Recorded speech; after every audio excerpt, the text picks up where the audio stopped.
예, 안녕하십니까. 복음을 전하는 전도자 눈의 아들입니다. 오늘 성경 구절 두 구절만 이렇게 한번 찾아보시겠습니다. 요한복음 14장 17절입니다. 그는 진리의 영이라 세상은 능히 그를 받지 못하나니 이는 그를 보지도 못하고 알지도 못함이라. 그러나 너희는 그를 아나니 그는 너희와 함께 거하시며 또 너희 속에 계시겠습니다. 예, 성령 하나님이십니다. 진리의 영이 우리 안에 계시고 또 우리 안에 계시면 영원히 떠나지 않습니다. 이것이 비밀인데요. 만세와 만대로부터 감추어져 온 비밀이라고 되어 있습니다. 골로새서 1장 26절로 27절 한번 읽어보겠습니다. 이 비밀은 만세와 만대로부터 감추어졌던 것인데 이제는 그의 성도들에게 나타났고 하나님이 그들로 하여금 이 비밀의 영광이 이방인 가운데 얼마나 풍성한지 알게 하려 하심이라. 이 비밀은 너희 안에 계신 그리스도시니 곧 영광의 소망이니라. 이 구절이 굉장히 중요합니다. 그리스도께서 우리 안에 계신 것이 엄청난 비밀입니다. 비밀 중에 비밀입니다. 세상은 이것을 알지 못합니다. 전혀 알지 못하고 감지를 못합니다. 이것은 누구만 아냐면은 하나님의 택하신 자들만 이 비밀을 알고 있습니다. 그래서 성령께서 감동을 주셔서 이 비밀을 알게 하시는 것입니다. 십자가의 도가 멸망받을 자에게는 미련하게 보이며 구원을 얻을 우리에게는 하나님의 능력이 됨이라. 예, 십자가 도가 세상 사람들에게 보이기에는 되게 미련하게 보입니다. 그리고 어떻게 예수님을 영접했다고 하나님 들어와 우습게 생각합니다. 그리고 성경을 볼 때 소돔 고모라가 멸망한다고 그러니까 롯의 사위들이 농담으로 얘기했다고 되어 있습니다. 전혀 안 믿었죠. 성경 자체를 부정하거나 근거가 없다, 별로 이상하다, 이런 식이죠. 많은 사람들이 하나님의 말씀을 농담으로 얘기합니다. 농담으로 얘기해서 멸망하는 것이죠. 이 그리스도의 영이 우리 안에 계신다라는 것은 영원한 생명을 얻었다라는 것인데요. 어마어마한 비밀입니다. 이 비밀은 아무나 소유할 수 있는 것이 아닙니다. 그리고 교회를 간다고 해서 이것이 되는 부분도 아닙니다. 그리스도의 영이 우리 안에 오는 것이 왜 와야 되는 것인가를 알려면은 창세기 3장 사건으로 들어가야 됩니다. 아담의 범죄를 인해 가지고 선악과 사건 때문에 아담 이후로는 모든 사람들이 영혼이 죽어 있습니다. 다시 말해서 그리스도의 영, 성령 하나님, 생명 되신 하나님, 빛 대신 이 그리스도의 영이 없는 상태입니다. 그래서 모든 사람들은 어둠이라고 되어 있습니다.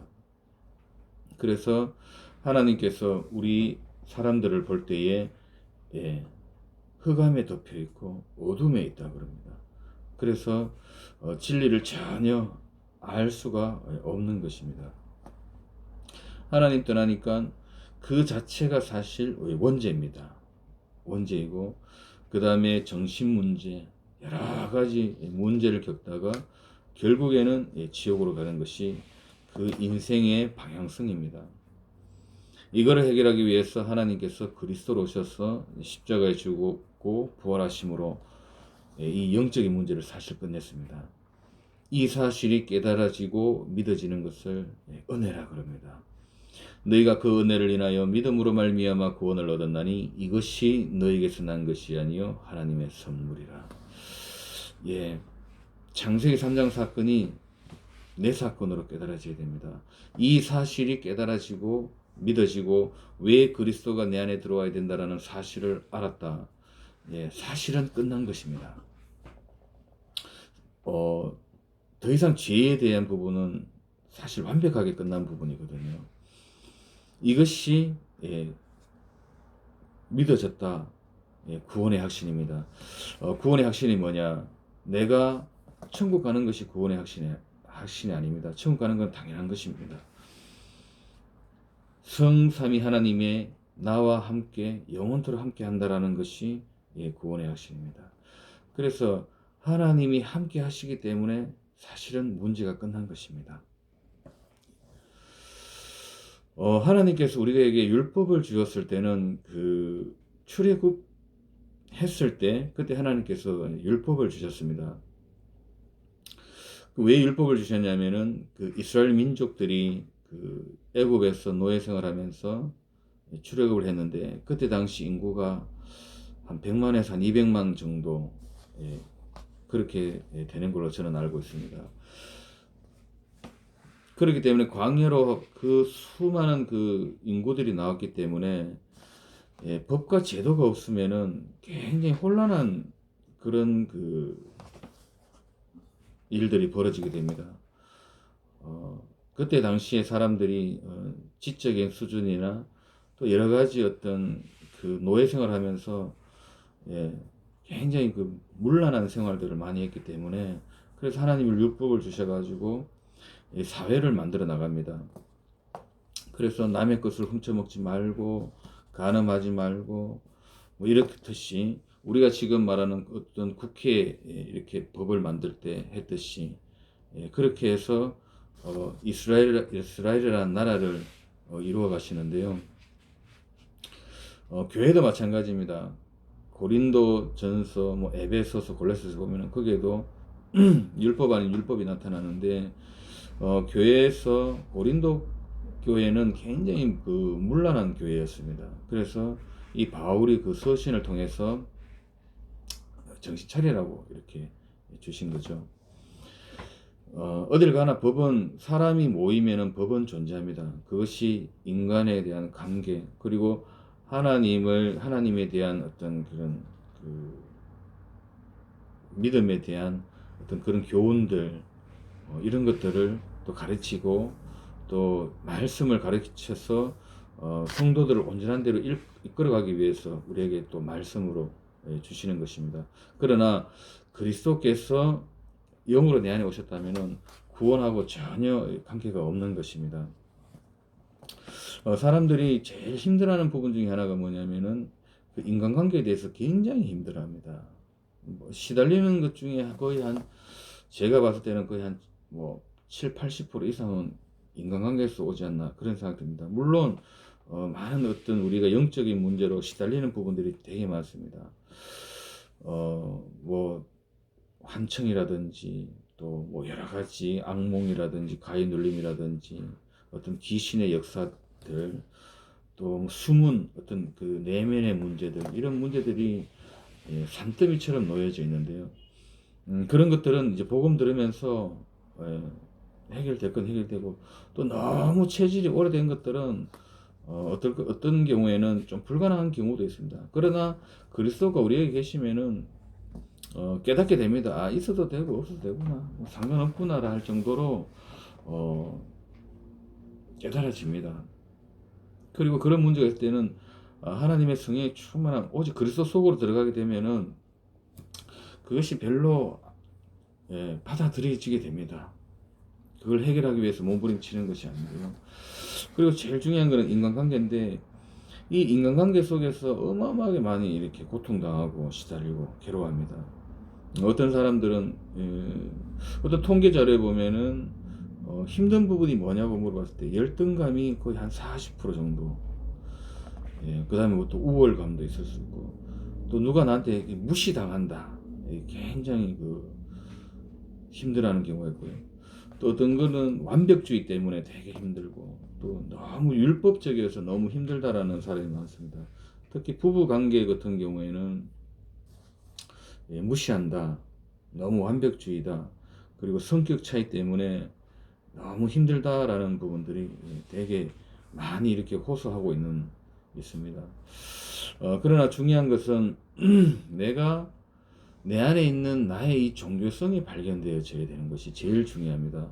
이 종교성이라는 게 뭐냐면은 내 중심적인 사고고 내 욕심, 내가 원하는 것들, 사실 이런 것 때문에 굉장히 갈등이 오고 시달리는 부분이 많습니다.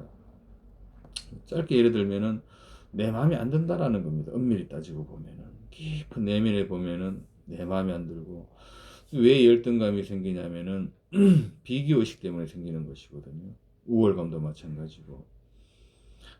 무시당하는 것도 사실은 그런 뜻입니다. 그러나 그런 것들은 전부 내 안에 있는 그 내 욕망 때문에 일어나는 겁니다. 사실은요. 그래서 저는 이 복음 속으로 계속 들어가면서 저도 사람들한테 굉장히 많이 시달렸습니다. 뭐 어렸을 때부터 부모님으로부터 또는 뭐 형제들로부터 친구들로부터 내가 알게 모르게 많은 어떤 그런 것들이 자괴감도 많이 느끼고 또 나라는 존재에서도 굉장히 저도 사실 나를 굉장히 싫어했었거든요. 무능한 나 자신을 보면서 두려움이 많은 나 자신 또 이렇게 자신감이 없는 나 자신 조금만 자존심에 걸려지면은 막 사람을 잡아 이렇게 막 하는 어떤 혈기 이런 것들 제게는 자긍심이라는 게 사실은 없었습니다. 그 정도로 내 영적인 상태를 보면은 절망 그 자체였습니다. 그리고 사람들이 내 친구들이 잘 되는 것을 보면은 굉장히 자책감을 갖게 되고 나는 왜 이럴까라는 생각 들기도 하고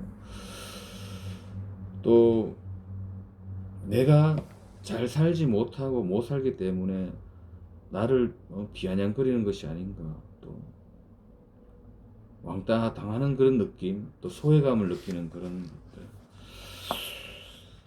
또 직장 생활에서도 마찬가지고 그런 여러 가지 어떤 정신적인 갈등들이 굉장히 많았습니다. 그러다 보니까 술로서 술로 먹다 보면 또 알 수 없는 또 힘이 나오지 않습니까? 그 힘에 또 의존하기도 하고 술에 의존하기도 하고 또 어떤 사람들은 또 돈이 인생의 전부라고 그래서 돈을 믿지 않습니까? 돈만이 나를 지켜줄 거라고 오직 또 나는 사람들을 안 믿어 나는 돈만 믿을 거야 돈만 벌 거야 라는 그런 사람들 또 사람들한테 상처 있다 보니까 누구도 믿지 않고 오직 나 자신만 그런 사람들도 많고 그러다 보니까 이런 부분들이 굉장히 큰 가정의 문제 또 사회 문제로 발전되기 시작하는데요.